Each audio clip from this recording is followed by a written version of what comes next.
Hello दोस्तों, मैं हूं आपका होस्ट संतोष विनोद कुमार कुशवाहा। आज की इस वीडियो में हम his and hers TV series की कहानी को आपके सामने एक्सप्लेन करने वाले हैं।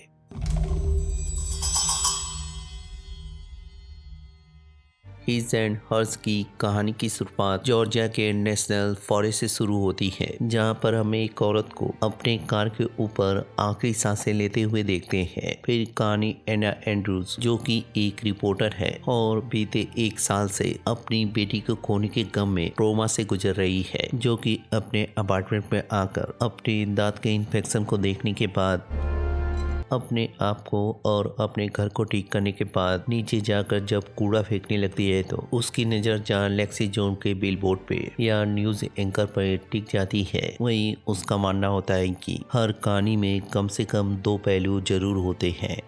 तेरा और मेरा, हमारा और उनका, आदमी और औरत का। मतलब कि उनमें से कोई ना कोई एक झूठा जरूर होता है। वहीं दूसरी तरफ जैक हार्पर, जो कि डेलोनिगा के लम्किन काउंटी का एक शेरिफ है, अपनी बहन के घर पे रहते हुए उसकी बेटी मैग के साथ रोजाना की तरह तैयार होकर जब अपनी पार्टनर प्रिया पटेल से मिलता है तो उसे जहां नेशनल फॉरेस्ट के कत्ल के बारे में मालूम चलता है, वहीं वो उसके साथ जाते हुए उसे समझाने की कोशिश करता है कि किसी भी मर्डर केस को सॉल्व करने के लिए उन्हें तुक्के से ज्यादा फैक्ट पे फोकस करने की जरूरत होती है। फिर क्राइम सीन पे पहुंचकर जब बॉडी को विटनेस करता है तो उसे जहां अंगूठी को देखकर ये अंदाजा हो जाता है कि उसका किसी के साथ अफेयर चल रहा था, तो सभी लोगों को अपने पास बुलाकर जहां समझाते हुए उसके मोबाइल को ढूंढने को बोलता है। वहीं इसी बीच एना अपने दांत को चेक करवाने के बाद जब अपने न्यूज चैनल के ऑफिस पहुंचते हैं तो पता चलता है कि 1 साल से गायब होने की वजह से उसकी न्यूज एंकर की पोस्ट को लेक्सी जोन्स को दे दिया गया है। तुम वापस आ गई? बिल्कुल। तो जब वो अपने बॉस जिम के पास जाकर इस बारे में कंप्लेन करती है तो वो उसे समझाता है कि उसके गायब होने की वजह से उसे किसी न किसी को उसकी जगह पे रखना ही था। तो डेलोनिगा के मर्डर केस के बारे में बताकर जब फील्ड रिपोर्ट करने को बोलती है तो पहले तो जिम मना कर देता है, लेकिन जब उसे ये पता चलता है कि उसका बचपन वहीं पे गुजरा है और जिसका मर्डर हुआ है वो एक वाइट है, तो जहाँ उसकी बात को मान जाता है। जिसके बाद जब जिम कैमरामैन के बारे में पूछता है तो वो जानबूझकर लेक्सी के हस्बैंड को चूज करती है। फिर वो वहाँ पे पहुंचकर जहाँ रिचर्ड से मिलती है, वहीं जब सारे रिपोर्टर प्रिया से सवाल जवाब करने लगते हैं तो जैक जहाँ प्रिया की मदद करते हुए उनको शांत करने के बाद उनका जवाब देने लग जाता है। लेकिन जब जैक उनके कुछ सवालों का जवाब देकर जाने लगता है तो डिटेक्टिव हार्पर, क्या आप उसे जानते थे? जैक जहाँ एना को देखकर कुछ भी नहीं बोलता है। वहीं जब प्रिया उससे पूछने की कोशिश करती है तो उसके गोलमोल जवाब देने की वजह से वो भी पूरी तरह से कंफ्यूज हो जाती है। वहीं दूसरी तरफ जब रिचर्ड जब एना के साथ लंच करते हुए उससे जानने की कोशिश करता है कि आखिर उसे कैसे मालूम था कि वो उस विक्टिम को जानता है, तो एना जहाँ उसके सवाल का कोई जवाब न देकर उसकी बीवी का जिक्र करते हुए इनसिक्योर फील करवाने के बाद जहाँ उसके साथ फ्लर्ट करने लगती है। वहीं पर जैक कुछ दूर से गाड़ी में बैठकर उन्हें देख रहा होता है। जिसके बाद जब वो लोग अपने होटल रूम में चले जाते हैं तो जैक होटल में पहुंचकर उनका रूम नंबर पता करने के बाद एना जानबूझकर रिचर्ड से दरवाजा खोलने से मना कर देती है, लेकिन जब जैक के बार बार दरवाजा पीटने की वजह से वो बीच में उठकर जब दरवाजा खोलती है तो जैक जहाँ पहले ही परेशान होकर निकल जाता है। वहीं एना जब तैयार होकर जाने लगती है तो रिचर्ड के पूछने पर वो उसे बता देती है कि वो उसका पति है। वहीं वो जहाँ प्रिया को कॉल करके रिचर्ड के बैकग्राउंड के बारे में पता करने को बोलता है, लेकिन जब जैक की नजर फिर से एना के ऊपर पड़ती है तो एना जहाँ उसे इग्नोर करती हुए अपने घर की तरफ बढ़ने लगती है। वहीं जैक भी उसका पीछा करने लगता है। वहीं जब जिम एना को कॉल करके अपडेट मांगता है तो वो उसे बताती है कि उसका मर्डर हुआ है, तो जिम उसके काम से खुश होकर उस लाश के बारे में और ज्यादा पता करने को बोलता है। वहीं एना जहाँ अपने घर पे पहुंचकर अपनी माँ एली से मिलती है, लेकिन जब कुछ देर बाद जैक वहाँ पे आकर उससे बातचीत करने की कोशिश करता है तो दोनों जहाँ होटल के कांड की वजह से एक दूसरे से ठीक से बात नहीं करते हैं। है, लेकिन एना के बार बार पूछने की वजह से खबर लीक न करने को कहकर उसे बता देता है कि वो लाश उसके बचपन की फ्रेंड रेचल हॉपकिंस की है, जिसे बहुत बुरी तरह से चाकू घोंप कर मारा गया है। वहीं एलिस जब उससे पूछती है कि आखिर वो यहाँ पे कब आया है। मामा अभी अभी तो आप इससे मिली थी। कब मिली? मैं तो जा रही थी बस। एना के परेशान होने की वजह से वो उसे बताता है कि उसकी माँ को भूलने की बीमारी है, जिसकी वजह से वो कुछ दिन पहले ही बिना कपड़ों के रोड पे टहल रही थी। फिर जब दोनों शांत होकर एक दूसरे से बातचीत करते हैं तो जैक जहाँ उसे बताता है कि उसको ढूंढने के चक्कर में उसकी एटलांटा में जॉब चली गई थी और उसे ना चाहते हुए भी इस छोटे से शहर में आकर उसकी वजह से फंस गया है। और ये सब तुम्हें ढूंढने के चक्कर में हुआ, पता तुम्हें है तो ना? मैं भी निकाल देती जैक, अपनी बीवी तक को नहीं ढूंढ पाई। यार तुम तो मुझे लेकिन जब जैक रिचर्ड का जिक्र करता है तो वो जहाँ उससे गुस्सा होकर अंदर चली जाती है। वहीं जैक भी रिचर्ड की ऑटोप्सी रिपोर्ट देखने के लिए जब डॉक्टर टर्नर से मिलता है तो वो उसे बताती है कि उसे किचन नाइफ का यूज करते हुए 40 बार हमला किया गया है। फिर डीएनए को मिटाने के लिए उसके नाखूनों की क्लिपिंग को अंदर तक काटा गया है। वहीं उसने उसे मारने से पहले या मारने के बाद उसके साथ सेक्स किया है, जिसके बाद जब डॉक्टर क्राइम सीन पे मौजूद होने की वजह से उन दोनों का डीएनए मांग दिए हैं तो जैक डॉक्टर से मना करते हुए उसे ये कहकर निकल जाता है कि वो उसके हस्बैंड को इन्फॉर्म करने के लिए जा रहा है। वहीं दूसरी तरफ जब एना अपने पुरानी यादों को संजो रही होती है तो उसे जहाँ उसके रिकॉर्ड किए हुए बहुत सारे टेप मिलते हैं, साथ ही एक हैंडी कैम मिलता है जिसको प्ले करने पर जहाँ उसे उसकी 16वें बर्थडे की फुटेज मिलती है। वहीं हम उस फुटेज के अंदर उसकी सारी दोस्त रेचल, जोई, हेलन और कैथरीन को विटनेस करते हैं, जिसके बाद जहाँ सारी सहेलियां जंगल के अंदर एक वीरान जगह पे पार्टी करने के लिए चली जाती हैं, लेकिन एना जहाँ बीच में ही गुस्सा होकर उसको बंद कर देती है। वहीं जब उसकी नजर फ्रेंडशिप बैंड पे जाती है तो उसके उठाने के साथ ही डॉक्टर टर्नर को वैसा ही ब्रेसलेट रेचल के मुंह के अंदर मिलता है। वहीं दूसरी तरफ जब जैक और प्रिया रेचल के घर पे पहुंचते हैं तो बेल बजाने के बावजूद भी उसका हस्बैंड दरवाजा नहीं खोलता है। साथ ही उनको ये बात अजीब लगती है कि उसके पत्नी के गायब होने के बावजूद भी उसने उसकी मिसिंग रिपोर्ट नहीं लिखवाई है। तो जब जैक हार मान कर घर पहुंचता है तो उसे मेग को देखकर रियलाइज होता है कि उसने आज उसकी सॉकर प्रैक्टिस मिस कर दी है। लेकिन जब जोई न्यूज को देख रही होती है तो एना जहाँ अपने वादे से मुकर कर सभी को अपनी रिपोर्ट में ये बताती है कि रेचल को चाकू मारकर उसका खून किया गया है। साले कमीने, कितनी बड़ी हरामजादी है। तो जैक जहाँ इस बात से गुस्सा होकर उसकी तरफ बढ़ने लगता है। वहीं एना जब अपनी रिपोर्ट को खत्म करके बादलों की गड़गड़ाहट की वजह से जब बीते पल को याद करती है तो पता चलता है कि जैक कत्ल होने से पहले रेचल के साथ अपनी मिनी ट्रक में उसके साथ सेक्स कर रहा था। वहीं एना इस नज़ारे को दूर खड़ी होकर देख रही होती है। फिर जब घर पहुंचकर अपने दोस्तों के प्रोफाइल को चेक कर रही होती है तो उसकी नज़र जहाँ जैक और मैक के फोटो पे आकर टिक जाती है। वहीं जब एना को एहसास होता है कि जैक यहाँ पर आने वाला है तो अपने आप को रिलैक्स करने के बाद जब उसके खटखटाने पे दरवाजा खोलती है तो जैक जहाँ उसके ऊपर भड़कते हुए उससे दूर जाने का ब्लेम करने लगता है तो एना भी जहाँ उसके ऊपर भड़कते हुए उसे समझाने की कोशिश करती है कि उसे भी उसका इंतजार करना चाहिए था, ना कि किसी और के बाहों में जाकर उसके साथ रंगरलियां मनानी थी। तो जैक अपने आप को शांत करते हुए जब उससे पूछता है कि क्या इससे कुछ फर्क पड़ता। मैं नहीं जानती। देखा, तो एना का जवाब सुनकर चांद दोनों समझ जाते हैं कि उन्हें एक दूसरे को कुछ वक्त तक झेलना पड़ेगा। लेकिन जब एना केस के बारे में उससे सवाल जवाब करने लगती है तो उसे चांद अंदाजा हो जाता है कि उसने अभी तक उसके पति से पूछताछ नहीं की है। वहीं जैक उसे जाने से पहले वार्निंग देता है कि अगर वो उसके रास्ते में आती है तो वो उसे अरेस्ट कर लेगा, वरना अरेस्ट करवा दूंगा और तुम्हें किस जुर्म में? चूतियापा करने के। जिसके बाद जब डॉक्टर टर्नर के फोन करने की वजह से वो लोग ब्रेस्टर को देखने के लिए जाते हैं तो जैक जहाँ उस ब्रेस्टर को देखकर पहचान जाता है कि उसने ऐसा ही ब्रेस्टर जोई के पास देखा था। लेकिन जब डॉक्टर डीएनए के लिए फिर से स्वैब देने को बोलती है तो जैक जहाँ मना करते हुए किट को लेकर रेचल के हस्बैंड क्लाइंट डफी के पास पहुंचकर उससे पूछताछ करते हैं तो पता चलता है कि वो अपनी बीमारी की वजह से सेक्स नहीं कर सकता है, इसलिए रेचल और उसके बीच एक समझौता हुआ था जिसके तहत वो कभी भी उसके रिश्तेदारों के साथ या इस शहर के लोगों के साथ कभी भी सेक्स नहीं करेगी। इसी वजह से उसका मानना होता है कि वो उस रात जिसके भी साथ थी उसी ने उसका कत्ल किया है। साथ ही उन्हें ये भी बताता है कि उसे कार के अंदर, ट्रक के अंदर सेक्स करना बहुत ही ज्यादा पसंद है। लेकिन जब जैक को उसकी अजीब सी बातें परेशान करने लगती है तो उसके पूछने पे वो सीसीटीवी फुटेज दिखाकर जब चेक करवाता है तो रेचल जहाँ किसी से फोन पे बातचीत करते हुए शाम को ही निकल गई थी।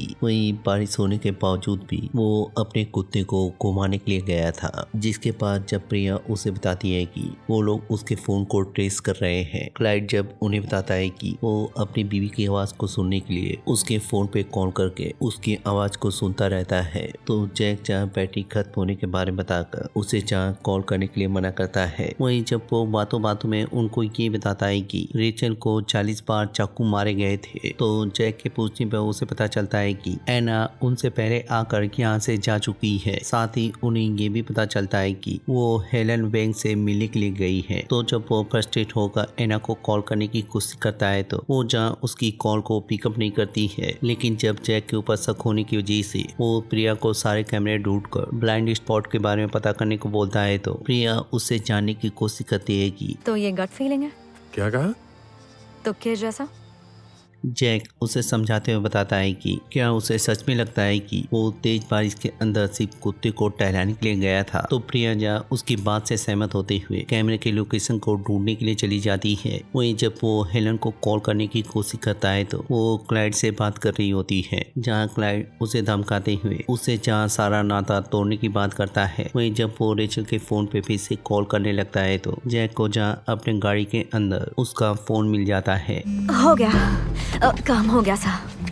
लेकिन जब प्रिया आकर उसे हेलन के पास जाने को बोलती है तो जैक जहाँ वहाँ पे जाने से मना कर देता है। वहीं जब वो उसे समझाने की कोशिश करती है कि उसके बॉयफ्रेंड ने ही उसे मारा होगा तो जैक जहाँ परेशान होते हुए जहाँ उसकी थ्योरी को सिरे से नकार देता है। वहीं जब वो फिर से हेलन के पास जाने की रिक्वेस्ट करती है तो वो उसे ये कहकर मना कर देता है कि अगर उसे कोई भी खतरा होता या कुछ भी मालूम होता है तो वो उसे जरूर बताती, क्योंकि वो उसकी बहन की दोस्त है। वहीं दूसरी तरफ जहाँ एना हेलन से मिलने से पहले अपने बॉस जिम को कॉल करके जहाँ अपडेट देती है। वहीं जब वो लेक्सी को समझाने की कोशिश कर रहा होता है कि एना कभी भी उसकी जगह नहीं ले सकती है, लेकिन अपने पति को उसके साथ देखने के बाद उसे जिम की बातों पे यकीन नहीं होता है। वहीं दूसरी तरफ जब एना हेलन से मिलने के लिए कॉलेज में पहुंचती है तो वहाँ के स्टूडेंट को देखकर जहाँ उसे अपने दिन याद आने लगते हैं कि कैसे उसकी माँ ने रेचल और उसके दोस्तों के साथ उसे इंट्रोड्यूस किया था। एलिस जहाँ रेचल से इंट्रोड्यूस करवाकर उनसे जहाँ दोस्ती करने को बोलती है। वहीं रेचल, हेलन और जोई उसकी माँ के घर में काम करने की वजह से या सफाई का काम करने की वजह से एलिस का मजाक उड़ाते हुए वहाँ से निकल जाते हैं। जिसके बाद जब वो हेलन के ऑफिस में जाकर उससे बातचीत करने की कोशिश करती है तो दोनों की कड़वा जहाँ खुलकर सामने आ जाती है। लेकिन जब वो जैक और उसके बच्चे का नाम लेकर उसको ताना मारने लगती है तो एना जहाँ उसके ऊपर गुस्सा होकर वहाँ से जाने लगती है। क्या 20 साल पहले के राज में कोई भी दम नहीं रहता है या वो पहले से भी खतरनाक हो जाता है? तो एना के जवाब न देने पर शायद खतरनाक हो जाता है, और वैसे भी 5 लोगों को मालूम होने की वजह से कोई भी राज कैसे रह सकता है। एना उसे क्लियर करती है कि रेचल के मरने के बाद अब सिर्फ 4 लोग ही बचे हैं। ओ माफ करना, मॉम भी कहती है मैं तमीज अटलांटा में भूल गई। एक मरे हुए बच्चे को डेलोनेगा में छोड़ने से तो बेहतर है ना। लेकिन जैक कॉल करने पर जब उसकी सेक्रेटरी उसे बताती है तो ओह, थैंक यू। You're welcome. एना, वहीं दूसरी तरफ जब जैक और प्रिया स्टेशन पहुंचते हैं तो जैक जहाँ क्लाइड को विक्टिम बनाते हुए उसके फोन रिकॉर्ड को निकालने को बोलता है। साथ ही उसे ये भी चेक करने को बोलता है कि उसके मना करने के बावजूद भी क्या उसने रेचल को कॉल किया है, क्योंकि अगर उसने ऐसा किया है तो वो कुछ न कुछ जरूर छुपा रहा है। फिर अपने केबिन में अंदर जाने के बाद जहाँ वो रेचल के फोन को ट्रेस करने के ऑर्डर को कैंसिल करवाता है। वहीं जब उसके पासवर्ड को क्रैक करने की कोशिश करता है तो उसकी ये कोशिश फेल हो जाती है। लेकिन जब प्रिया आकर उसे बताती है कि डॉक्टर ने डीएनए के लिए फोन किया था तो वो किट और फोन को देखकर समझ जाता है कि उसे आगे क्या करना है। जिसके बाद वो घर पे पहुंचकर और मैक के साथ खेल खेलते हुए जहाँ अपने स्वैब के साथ उसका स्वैब मिक्स कर देता है। फिर डॉक्टर के कंपाउंडर को पकड़ाने के बाद वेडिंग रिंग गुम हो जाने का बहाना बनाकर जहाँ क्लास के जरिए उसके फोन को अनलॉक करने में कामयाब हो जाता है। फिर अपनी चैट को डिलीट करने के बाद उसकी सारी चैटों को खंगालने लगता है तो उसे पता चलता है कि जिसका नाम सी से स्टार्ट होता है वो उन लोगों को ब्लैकमेल कर रहा था। साथ ही उसके चैट को पढ़कर ये भी समझ में आ जाता है कि हेलन उसके अफेयर के बारे में सब कुछ जानती है। वहीं दूसरी तरफ जब एना अपनी माँ के घर पे जा रही होती है तो उसका जहाँ सामना जोई से होता है।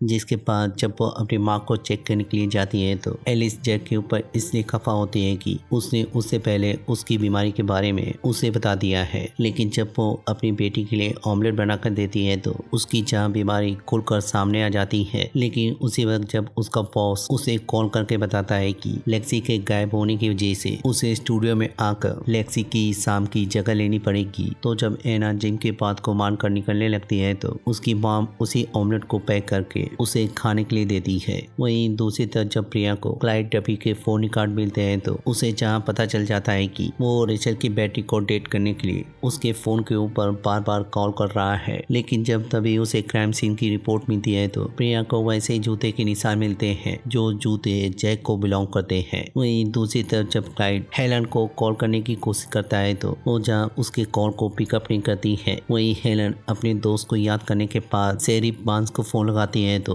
वो वहाँ पे मौजूद नहीं होते हैं। वहीं दूसरी तरफ जब एना स्टूडियो पहुंचकर जब तैयार हो रही होती है तो उसे रेचल की न्यूज देखकर अपनी बीती बातें फिर से याद आने लगती है। जहाँ पर हम देखते हैं कि रेचल, जोई और हेलन जब कैथरीन के मोटापे का मजाक उड़ा रहे होते हैं तो एना उनकी बातों पे बिलीव ना करते हुए जब उसे अपने साथ बैठाने को बोलती है तो रेचल जहाँ उसकी बात को मानकर उसे ही बुलाने को बोलती है। लेकिन उसके आने के बाद रेचल जब सबके सामने उसकी बेइज्जती करते हुए कोक के साथ पेशाब मिलाकर उसे पिलाती है तो मुझे पता नहीं था।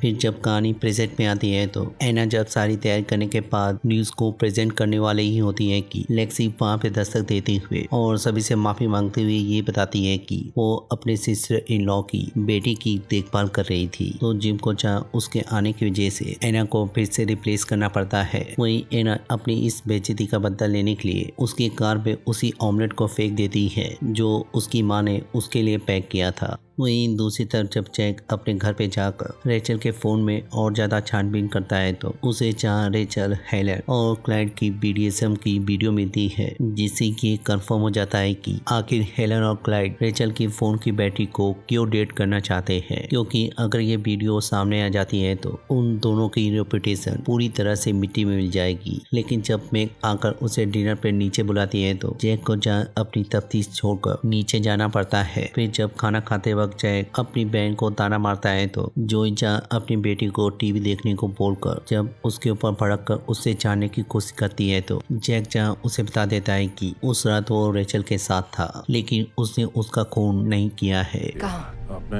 ट्रक में नहीं, तुम्हें डिनर में कोई जगह नहीं मिली मैंने गधे। कुछ वहीं दूसरी तरफ जब प्रिया अपना और क्लाइड का DNA सैंपल देने को जाती है तो उसे जहाँ जैक की खोई रिंग के बारे में पता चल जाता है। वहीं जब जैक हेलन से पूछताछ करने के लिए उसके घर पे जा रहा होता है तो प्रिया जब हेलन से पूछताछ करने को बोलती है तो वो जहाँ उसे मना कर देता है। वहीं उसे वो क्लाइड के कॉल के बारे में बताकर 10 नंबर के जूते के बारे में भी बताती है। लेकिन जब वो उसकी अंगूठी के बारे में पूछती है तो वो जहाँ उसे बताता है कि वो अपनी अंगूठी को हमेशा अपने साथ रखता है और उसे अभी भी उसकी अंगूठी नहीं मिल रही है। जिसके बाद जैक जहाँ उसे क्लाइड को फॉलो करने को बोलता है। वहीं इधर जब जैक को हेलन की पड़ोसी से पता चलता है कि वो फ्राइडे नाइट को स्कूल से लेट में आती है तो वो जहाँ उसे बात करने के लिए वहाँ पे निकल जाता है। वहीं इधर जब प्रिया उसकी बात को मानकर क्लाइड का पीछा करती है तो क्लाइड दूसरी जगह पे जाकर जहाँ अपने सारे सेक्स टॉयज को कूड़े के ढेर में फेंक देता है। बहुत खूब। वहीं दूसरी तरफ जब जैक स्कूल पहुंचकर बेल बजाता है तो हेलन उसका कोई जवाब नहीं देती है। तो जब दूसरे रास्ते से जाने की कोशिश करता है तो वो रास्ता भी बंद होने की वजह से जैक जब वहाँ से निकलकर सुपरमार्केट में जाता है तो उसकी नज़र जहाँ रिचर्ड के ऊपर टिक जाती है, जो कि उस समय ब्लीच और हथौड़ी को खरीद रहा होता है। लेकिन जब रिचर्ड की नज़र जैक के ऊपर पड़ती है तो वो जहाँ उसे जलाने के लिए कॉन्डोम को भी अपने सामान में शामिल कर लेता है। वहीं जैक को उसकी ये हरकत बिल्कुल पसंद नहीं आती है। फिर जब सामान लेने के बाद क्राइम सीन की तरफ जा रहा होता है तो प्रिया जब डफी के एक सेक्स टॉयज के बारे में बताकर उससे बात करने की कोशिश करती है तो जैक जहाँ नेटवर्क का बहाना बनाकर उसका फोन काट देता है। फिर जब क्राइम सीन पे पहुंचने के बाद प्लास्टिक पेन का छानबीन करता है तो उसे जहाँ रेचल के साथ बिताए गए पल याद आने लगते हैं। साथ ही ये भी एहसास होता है कि उसने अपने नाखूनों को उसे धसाया था। लेकिन जब कुछ दूर पे उसे गाड़ी आती हुई नजर आती है तो सिमेट्री में पहुंचने के बाद जहाँ उसकी मुलाकात कोच पीली से होती है। फिर जब बातचीत करते हुए पता चलता है कि उन्होंने सिमेट्री को बचाने के लिए यहाँ पर कैमरे लगा रखे हैं। तो वीडियो फुटेज देखने पे पता चलता है कि उसकी बेटी की मौत की बरसी पे एना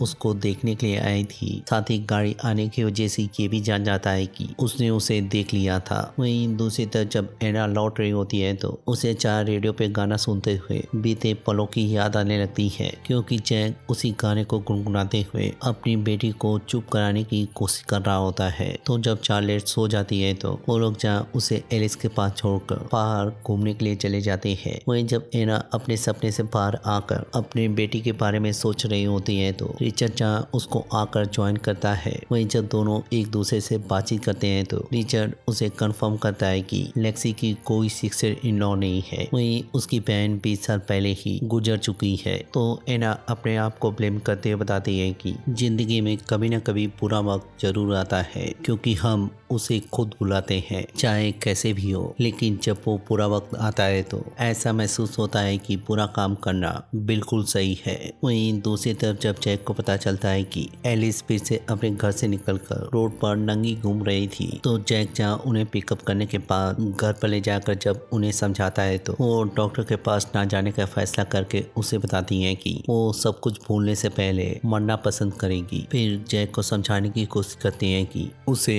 एना से बातचीत करके उनके बीच की दूरियों को खत्म करना पड़ेगा, क्योंकि वो जानती है कि वो अभी भी उससे प्यार करता है। तो जब जैक उनकी बात को मानकर एना को बात करने के लिए मैसेज करता है तो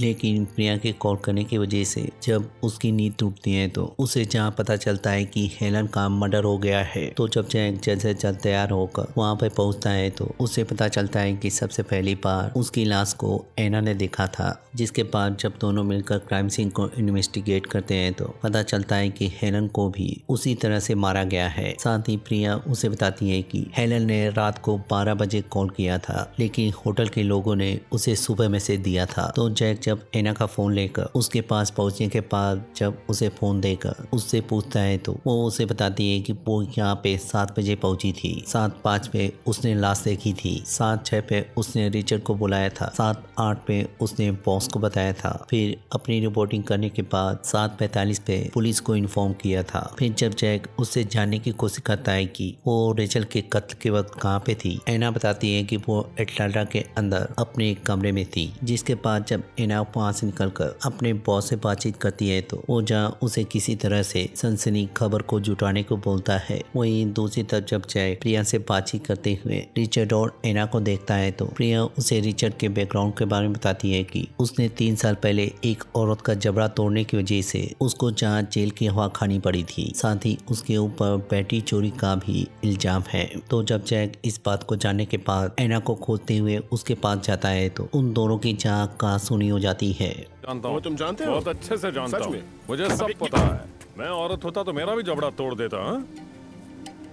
वहीं दूसरी तरफ जब एना मेयर के पास पहुंचकर जब उसे समझाती है कि शहर के हालात धीरे धीरे और ज्यादा बिगड़ने वाले हैं और अगर वो टाउन हॉल में सभी को गैदर करके प्रेस कॉन्फ्रेंस करते हुए सभी को नहीं समझाता है तो उसका ये शहर जो टूरिज्म पे चलता है धीरे धीरे बर्बाद होने लगेगा, जिसकी वजह से उसकी कुर्सी भी खतरे में पड़ जाएगी। तो मेयर जहाँ अपनी कुर्सी खतरे में देखकर उसके पास से एग्री हो जाता है। वहीं दूसरी तरफ जब डॉक्टर टर्नर हेलन की लाश को चेक करती है तो उसके माथे पे जहाँ लाया लिखा होता है वहीं उसके पलकों को स्टेपल किया गया होता है। साथ ही उन्हें ये भी पता चलता है कि उसकी मौत 12 बजे से पहले हुई है, जिसके बाद जहाँ वो प्रिया को उस शख्स के बारे में मालूम करने को बोलता है जिसने हैना के होटल में कॉल किया था। वहीं जब वो अपने बैग के सामान को खंगालते हुए उसके ब्रेसलेट को खोजने लगता है तो उसका भी ब्रेसलेट बिल्कुल वैसा ही होता है जैसा कि हेलन के मुंह में और रेचल के मुंह में ठूसा गया था। लेकिन जब उसकी बहन उसको देख लेती है तो जैक के पूछने पे पता चलता है कि हैना ने अपने सारी दोस्तों को ये ब्रेसलेट बनवा कर दिया था। फिर जब वो उसे बताती है कि रेचल उसको पसंद करती थी तो जैक जब उससे जानने की कोशिश करता है कि क्या इसी वजह से उनकी दोस्ती टूटी थी तो जोई उसे ये कहकर टाल देती है कि उसे इतनी पुरानी बात याद नहीं है। फिर जब सेर्फ का फोन आता है तो उसे जहाँ टाउन हॉल के कॉन्फ्रेंस के बारे में मालूम चल जाता है। वहीं दूसरी तरफ जब एना को ट्रैफिक ऑफिसर से उसकी माँ के बारे में मालूम चलता है तो वो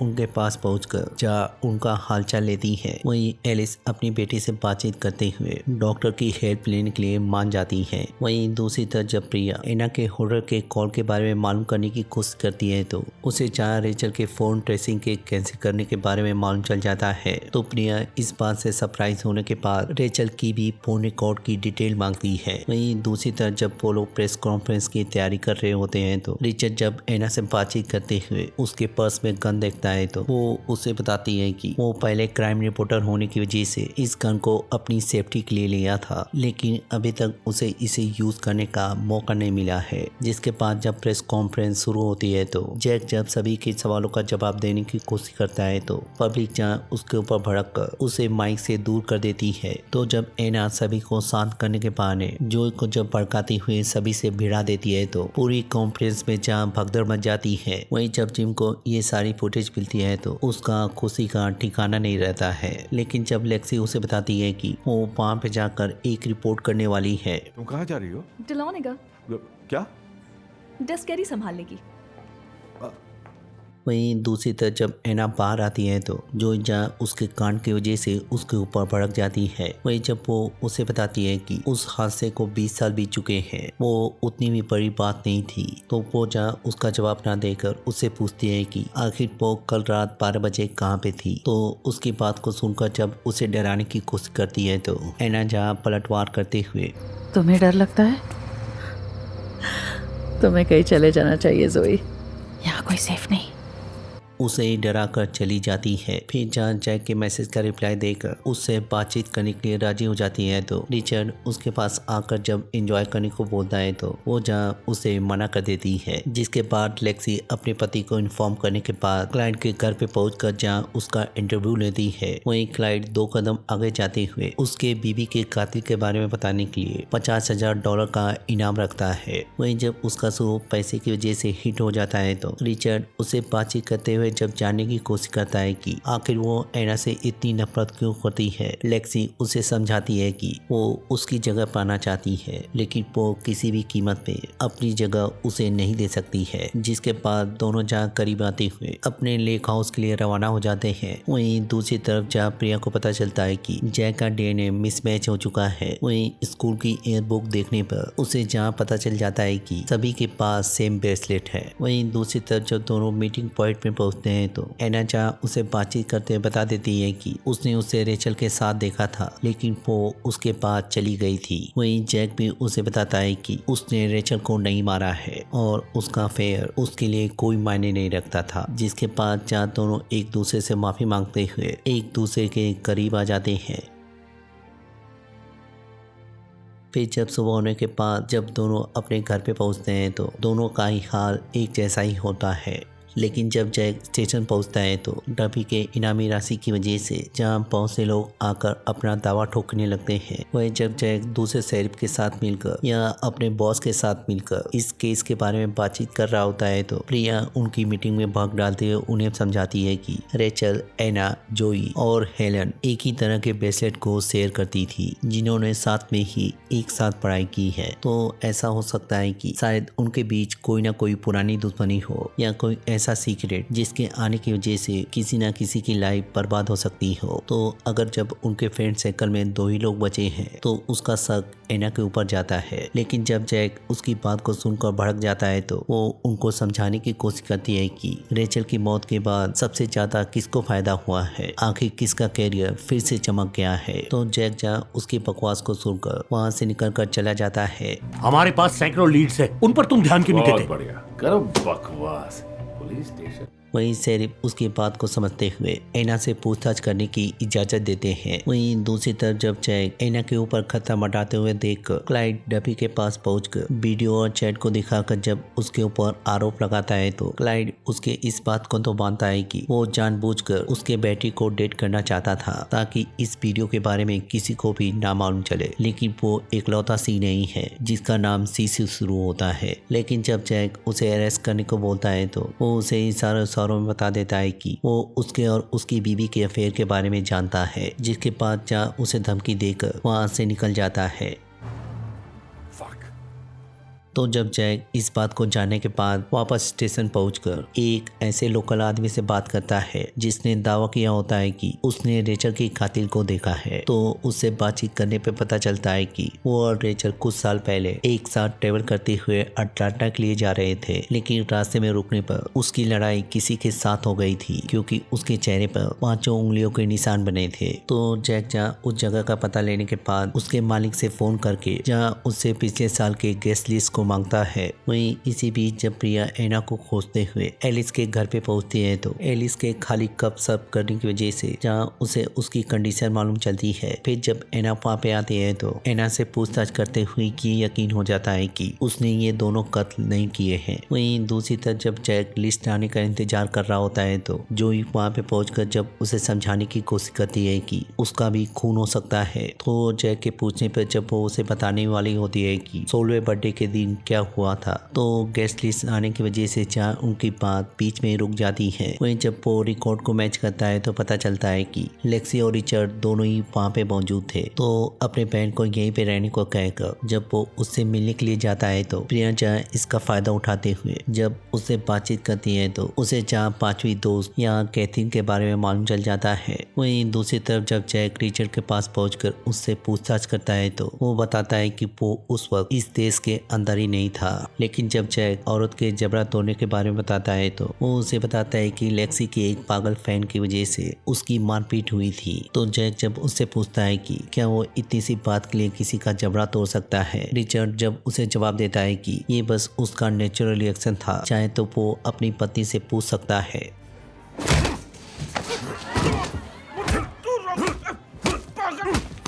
तो कुछ लोग जहाँ आकर उसे छुड़ा देते हैं। वहीं जब एना उसे समझाने की कोशिश करती है कि वो उसके खिलाफ कंप्लेन नहीं करेगा तो उसके मना करने पर जब एना उसे बताती है कि वो चाहे तो कंप्लेन कर सकता है और वो उन दोनों के बारे में उसकी पत्नी को बता सकती है। तो रिचर्ड जहाँ उसकी बात को मान जाता है, लेकिन इस कांड की वजह से शेरिफ जहाँ जैक को इस केस से हटा देता है। वहीं दूसरी तरफ जब जोई अपने घर पे आकर रिलैक्स होने के लिए अपने घर पे नहाने की तैयारी करने लगती है तो कोई जहाँ सीढ़ियों से होते हुए उसकी तरफ बढ़ने लगता है। वहीं दूसरी तरफ जब प्रिया अपने घर पे पहुंचकर कैथरीन के बारे में सर्च करती है तो उसे जहां उसकी मरी हुई बहन के बारे में पता चल जाता है। वहीं जब उसे रेचल का फोन रिकॉर्ड मिलता है तो उसे पता चल जाता है कि जैक ही रेचल का बॉयफ्रेंड है, जिसके बाद जहां उसका शक उसके ऊपर गहराने लगता है। वहीं इधर जब रिचर्ड और एना अपने होटल के अंदर पहुंचते हैं तो उन्हें पता चलता है कि किसी ने उसके होटल बुकिंग को कैंसिल कर दिया है। तो कोई भी रूम ना खाली होने की वजह से जब रिचर्ड उसे लेक्सी के लेक हाउस पे चलने को बोलता है तो एना जा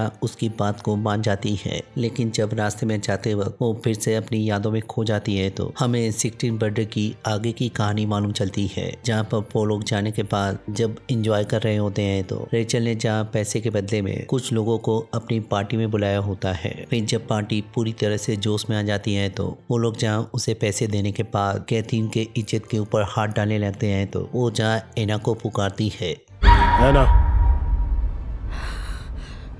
वहीं दूसरी तरफ जब जैक अपने घर में आकर पानी को चूते हुए नोटिस करता है तो ऊपर जाने पर जहाँ जोई बाथ टब के अंदर मरी पड़ी होती है।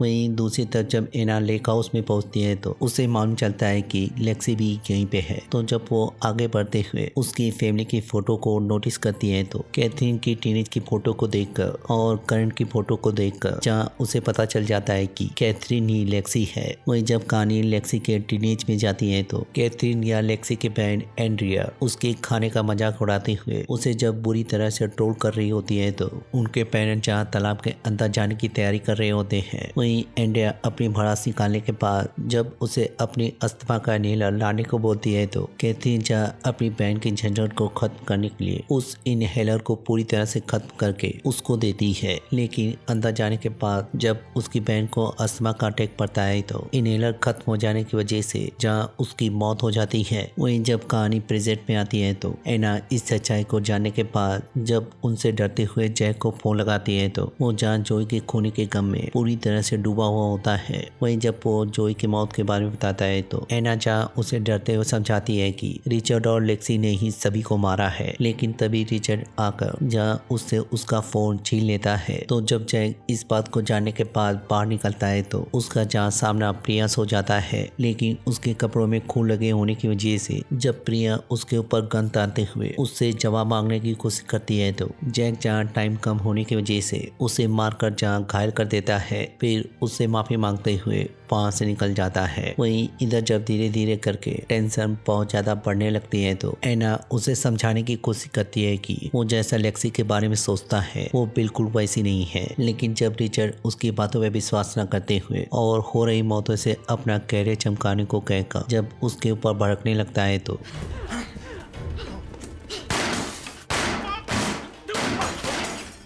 लेकिन जब एना की गोलियां खत्म हो जाती हैं तो रिचर्ड इस बात को जानने के बाद जैसे उसकी तरफ बढ़ता है, एना जहाँ अपनी जान बचाते हुए उसे उसी कमरे के अंदर लॉक कर देती है। लेकिन तभी लेक्सी इस नज़ारे को देखने के बाद उसके ऊपर गमले से हमला करने के बाद उससे जहाँ लड़ने लगती है।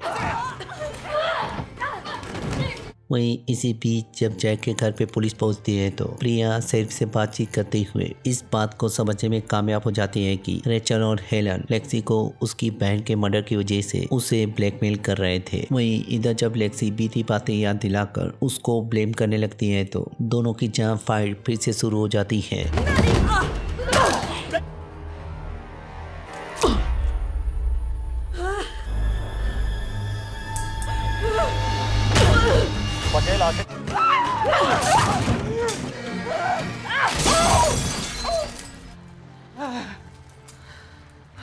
लेकिन जब जैक वहाँ पे आकर उसको आवाज़ लगाता है तो एना जहाँ अपने आप को संभाल कर जहाँ उसकी तरफ बढ़ने की कोशिश करने लगती है। लेकिन जब लेक्सी की नजर गन के ऊपर पड़ती है तो वो जब उसको उठाकर फायर करने की कोशिश करती है तो गोली ना होने की वजह से एना और जैक की जान जहाँ बच जाती है। वहीं प्रिया के हेडशॉट की वजह से उसको अपनी जान खोनी पड़ती है।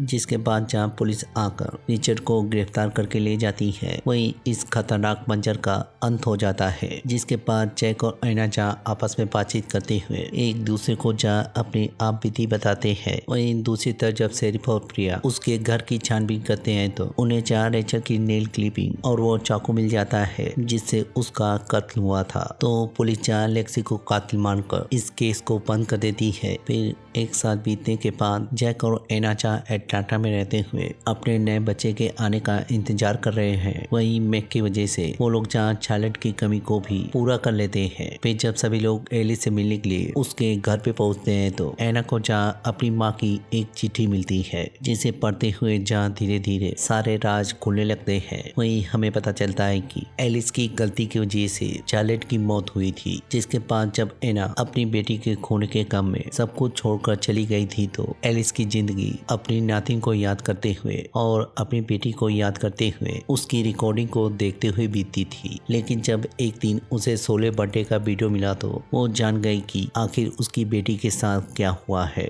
जिसे देखते हुए पता चलता है कि एना जब कैथरीन को रोकने के लिए जाती है तो वो जहाँ उनसे डरते हुए वहां से भाग जाती है। वहीं वो लोग एना से जबरदस्ती करते हुए उसका रेप करते हैं, जिस मंजर को देखने के बाद एलिस जहाँ पनिशर बनते हुए सबसे पहले जहाँ रेचल का कांड करती है, फिर बीमारी का नाटक करते हुए रोड पे नंगे निकल जाती है। फिर सभी के घर में काम करने की वजह से या स्कूल में काम करने की वजह से उनके पास चाबियां होती हैं। फिर अपनी बेटी को समझाती हैं कि रेचल को मारने की वजह से जहाँ वो फिर से वापस आ गई थी, वहीं हेलन को मारने के बाद वो उसे रोकने में कामयाब हो गई थी। फिर जोई का काम तमाम करने के बाद मैक की वजह से जहाँ उनका पूरा परिवार पूरा हुआ था, वहीं वो कैथरीन को नहीं मारना चाहती थी, लेकिन उन्हें कोई अंदाजा नहीं था प्रिया एक बार में ही उसका काम तमाम कर डालेगी। लेकिन मैं ये लेटर इसलिए लिख रही हूँ कि ताकि वो आगे जाकर जब कभी भी माँ बने तो वो अपने बच्चों को सिखाए कि जिंदगी में मेहनत के साथ साथ प्लानिंग की भी जरूरत पड़ती है। उसे अपने बच्चों को जिंदगी में अच्छाई के लिए भी और बुराई के लिए भी उनको तैयार करना है, क्योंकि जिंदगी का कोई भरोसा नहीं है, ये हर पल बदलती रहती है। सिर्फ एक चीज को छोड़कर दिखाना उसे कि एक माँ का प्यार कभी कम नहीं होता, माँ कभी नहीं बदलती।